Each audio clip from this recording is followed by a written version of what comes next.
எம்பிக்களுக்கு கூறப்படும் அறிவுரை பலன் தருமா? அரசுக்கு அறிவுரை தேவையில்லையா? நாடாளுமன்ற கூட்டத்தொடர் தொடங்கியிருக்கிறது. மத்திய பட்ஜெட் இன்னைக்கு தாக்கல் செய்யப்பட இருக்கிறது.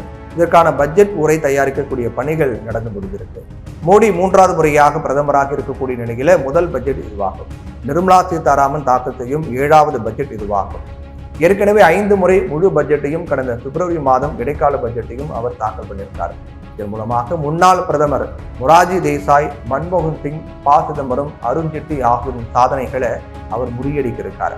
இந்த சம்பவங்களின் நிகழ்வு அப்படிங்கிற முறையில நேயர்களுக்கு தெரிவிக்கிறோம்.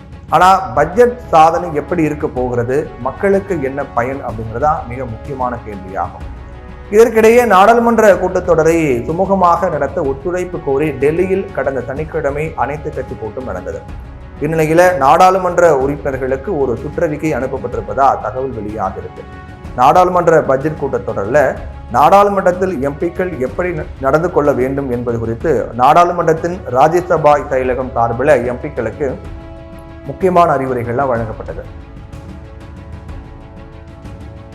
அதாவது நாடாளுமன்ற ராஜ்யசபா எம்பிகளுக்கான ஹேண்ட்புக்கில் இருந்து சில முக்கிய விஷயங்கள் குறிப்பிட்டு இந்த அறிவுரை அப்படிங்கிறது வழங்கப்பட்டிருக்கு.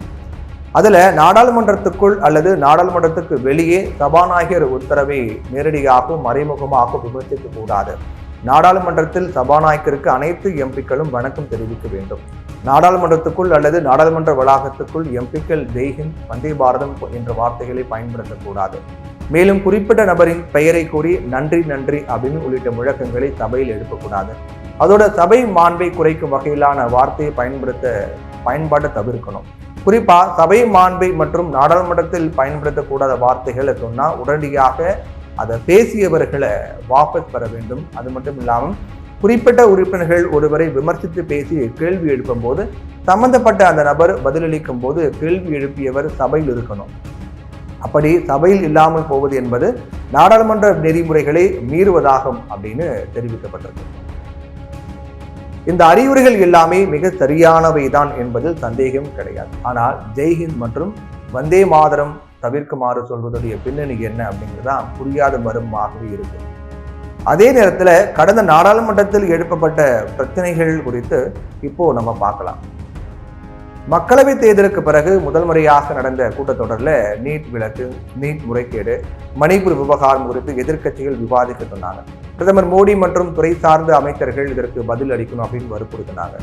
இந்த சமயத்துல ராஜ்யசபா, லோக்சபாவில் பாஜக மற்றும் அதன் கூட்டணி கட்சிகள் எதிர்க்கட்சிகளோட கருத்து முதல் எழுப்பப்பட்டது.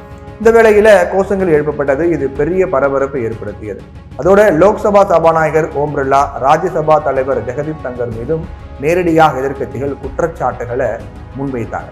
இப்போ பிரச்சனை என்னன்னு நாம புரிஞ்சு கொள்ள வேண்டியிருக்கு அப்படின்னா, மக்கள் பிரச்சனைகளை குறித்து எதிர்க்கட்சிகள் விவாதிக்க கோரும்போது அதை அனுமதிக்கணும். அரசு தரப்புல பதில் தரணும். அதுதானே ஜனநாயகம். இது மீறப்படும் போதுதான் பிரச்சனையே உருவாகுது. அதனால நடுநிலையானவர்கள் என்று கூறப்படக்கூடிய சபாநாயகரும் மாநிலங்களவை தலைவரும் அரசுக்கு இதை எடுத்து சொல்வார்களா அப்படிங்கிறதுதான் கேள்விக்குறி.